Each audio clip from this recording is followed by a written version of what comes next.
What's up, fantasy fans? If you're new to the channel, this is kind of a newer setup for me. Me and my sister moved the apartment around a little bit and we got a little reading nook set up here. I even went through her boxes and found some little Lord of the Ring miniatures, so they're going to feature here. But today I'm not talking about Lord of the Rings. I'm talking about another work of fantasy fiction that I consider to be in the top tier. If you've seen any of my videos prior to this, you've probably heard this name thrown around, but I've never actually reviewed any of her books.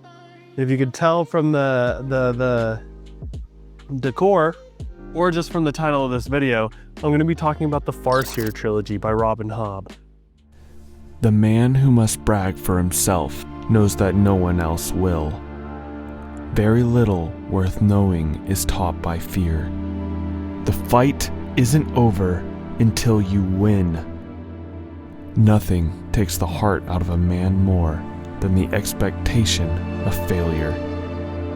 Not being able to think of a reply is not the same thing as accepting another's words. Thinking is not always comforting. It is always good, but not always comforting. I healed, not completely. A scar is never the same as good flesh, but it stops the bleeding. Leave the pain behind and let your life be your own again. There is a place where all time is now, and the choices are simple and always your own. Wolves have no kings. I would like to discuss the overall realm of the Elderlings more and more on my channel. Kind of went back and forth. Should I do like a series overview, what realm of the Elderlings meant to me? In a similar vein to what I did in my Malazan video, I'll put the thumbnail somewhere on the screen. Prior to doing that video, I wanted to go series by series. I don't really know the timeline of when I'll be releasing these, but first and foremost, I want to talk about the Farseer Trilogy. This is the first set of books in the realm of the Elderlings, and this is our introductions to the characters of Fitz and the Fool. If you're at all familiar with my channel, you know how much I love Fitz Chivalry Farseer, and the Fool, I have a tattoo of the Fool on my neck. But why did this series impact me so much? You know, I say all the time my top 3 series of all time are Malazan, Realm of the Elderlings, and Wars of Light and Shadow, which I'm still currently reading. The other two, Malazan and Realm of the Elderlings, I'm finished. You know, I've read everything in this world, including the short stories. Why has this stuck out as one of my top 3? You know, I put this over Tolkien. You know, and there was a time in my life where I thought nothing would eclipse Tolkien. I wish none of this had happened. So do all who live to see such times, but that is not for them to decide. You know, it changed the way I viewed first-person narration. It changed the way I viewed more poetic, I guess people call them purple prose. Changed the way I viewed a lot of things in the fantasy space. But why, in my mind, is Assassin's Apprentice and the Farseer Trilogy as a whole really up there in terms of one of my favorite series I've ever read? So Assassin's Apprentice starts the story of Fitz Chivalry Farseer. It's a coming-of-age story. It's brilliantly conveyed to the reader, and you know, throughout this series, we have a very melancholic recollection from Fitz Chivalry.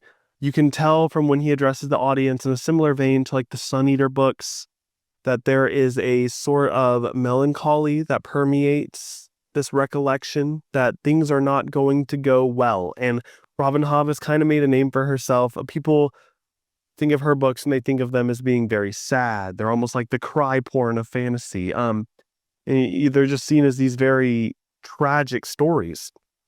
And I think a big part of that is that, not that it's constantly doom and gloom. I do not feel that way about Robin Hobb's Realm of the Elderlings or the Farseer Trilogy. I just think that she does such an amazing job of endearing you to the characters of Fitz, of the Fool, of Night Eyes, that when something tragic does occur to these characters, you really feel it. You're there with them and you're feeling what they're feeling. And I think she does this remarkably well.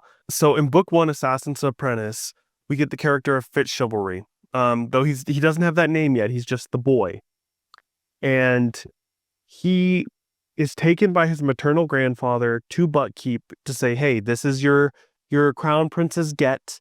He has brought shame on my daughter. You're going to take responsibility for this child.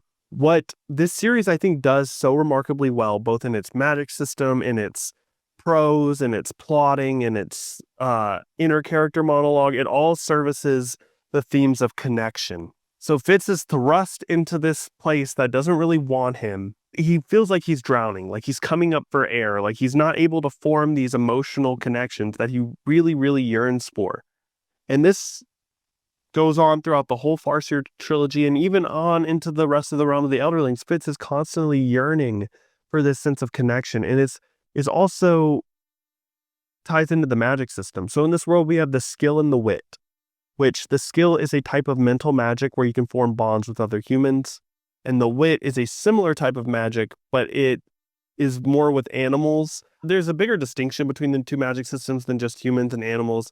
They work in very different ways, but the way that they're kind of conveyed to the reader in book 1 is that, skill is humans, wit is animals.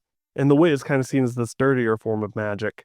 With the magic system, with the plot, with the character introspection, it all ties back to the themes of connection. And Fitz is constantly trying to form these connections with people around him, whether they be his own blood kin, other children his age at Buckkeep Castle that view him as lesser because he's a bastard, or with different animals because he is born with both the skill and the wit. And this need for connection serves the purpose of making you empathize with Fitz. And Fitz makes mistakes in this book a lot. People say that a lot. Fitz is always making dumb decisions, and I definitely understand that. I get why people would think that. Given our understanding of his emotional state and what he's gone through, there was never a point in time where he made a choice that I felt was incredibly stupid. I mean, a lot of people say that about him, but I never personally got that. I will die on this hill that Fitz Chivalry Farseer is one of the greatest characters in fantasy fiction history. We're introduced to him in Assassin's Apprentice. We get his coming-of-age story, but the coming-of-age story doesn't necessarily end in book 1. So in Royal Assassin, we get kind of the conclusion of Fitz's coming-of-age story, his coming into manhood. And much like in Deadhouse Gates and Malazan, I think if book 1, Assassin's Apprentice, didn't gel with you completely, maybe you had some qualms with it, I do recommend you continue on to book 2. Book 2 is where I really fell in love with this series, and Royal Assassin is one of my all-time favorite books I've ever read. It's up there with Toll the Hounds, it's up there with Deadhouse Gates, it's up there with Curse of the Mistwraith. It's a book I think about all the time, and while it's not my favorite in the overall realm of the Elderling series, because the Fitz and the Fool trilogy to me is just the pinnacle of Hobbs' achievements, and I really loved it. Royal Assassin, I think, is the best in the Farseer trilogy, and I thought it was marvelous. And then we have Assassin's Quest. And might I just say, Royal Assassin has the best of these classical covers. Assassin's Quest kind of missed the mark for me. It looks a little cartoony. Nothing against the cover artist, but Royal Assassin to me really was able to hit on the tone of the series. But anyway, we get to Assassin's Quest, which to me, I would give Assassin's Apprentice 5 stars. I would give Royal Assassin like a 6 out of 5 stars, like truly next level amazing. Assassin's Quest I would give a 4 to 4.5, just because it didn't feel like a satisfying conclusion to a series. Robin Hobb does a great job in all of her sub-series in making them feel satisfying and complete. She does it with Live Ship, she does it with Pawnee Man, she does it with Rainwild, she does it with Fitz and the Fool. This is the one exception. This is the one concluding book in a trilogy, or I guess Rainwild is a tetralogy, but this is the one concluding novel in one of her sub-series that I feel like is not quite satisfying. I think the journey we go on with Fitz and the Fool is very powerful and very emotional, and I loved every second of it. But it's like she spent so long on that journey, and at the end of this 800-page book, like the concluding fight and emotional payoff and everything was like the last 20 pages. Like it took its time and told a beautiful story, and then at the very end it just whoop whoop whoop whoop and wrapped it up. And I think she's grown a lot as a writer since this book, so you won't really see that issue in future sub-series of Realm of the Elderlings, but it is there in Assassin's Quest. So, another thing I love about this series that I just want to kind of address, I think the character of Fitz was phenomenal. I thought the character of Night Eyes, you finally get that sort of deeper connection in Royal Assassin Night Eyes is a very popular character. Everybody loves Night Eyes. But with his character, you finally get to see some of that connection. The Fool is another standout. I think he is phenomenal. I have a tattoo of the Fool, so he's obviously one of my favorites. I thought Lady Patience to me was absolutely amazing. She is one of my favorite characters in this whole series. Not to go too deep on my own personal journey, but she very much resonated with me because the man I refer to as my dad is not my biological father. He's my half-sister's biological father. But he's my dad, he's the one who raised me. He's the one who took care of me. He's the one that, when I reach 100 more subscribers, or this author, contacted me, or I've got this project I'm working on, he's always the first person I go to. And more so than my biological parents by a long shot. He's a phenomenal person. Lady Patience to me reminded me so much of that because she was Chivalry's wife. Fitz's maternal grandfather bringing him to Buckkeep Palace brought all this shame on Lady Patience's name. And, if this was George R. R. Martin writing it, Catelyn Stark, she would have been brutal with this child that, it's not his fault. None of this is his fault.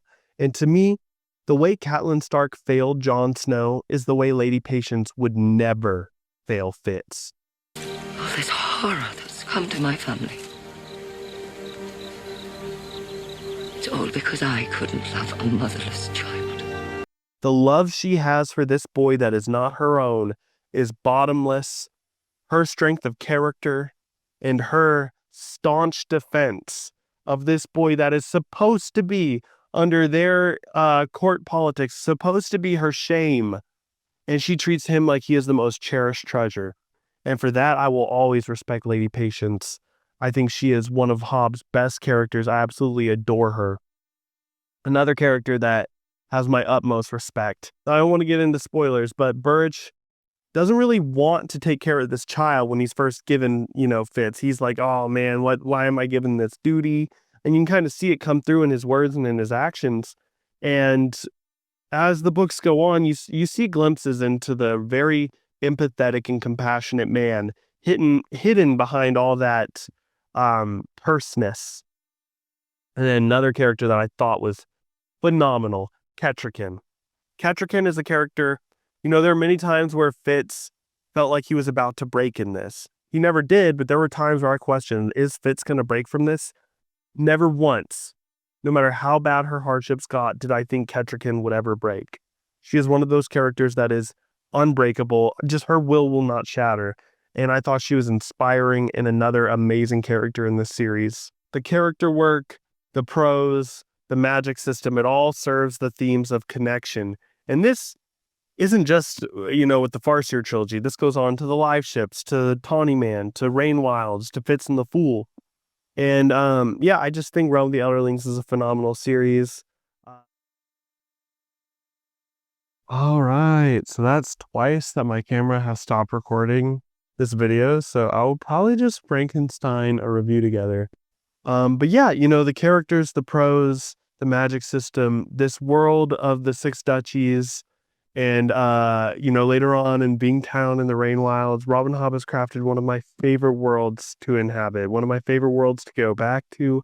I definitely want to do a reread of the Farseer trilogy at some point. I think it is a magnificent achievement in fantasy fiction, and it is one of my favorite series of all time. It's right up there with Steven Erikson and Janny Wirtz, and Fitz Chivalry Farseer will go down as one of my all-time favorite characters. But let me know if you've read Farseer trilogy, what you thought of it. If you think I should do a review of Live Ship and Tawny Man, or if I should just do an overarching series review in a similar vein to what I did with Malazan. But just let me know, and let me know what you thought of the Farseer trilogy and Robin Hobb's Realm of the Elderlings as a whole. Peace.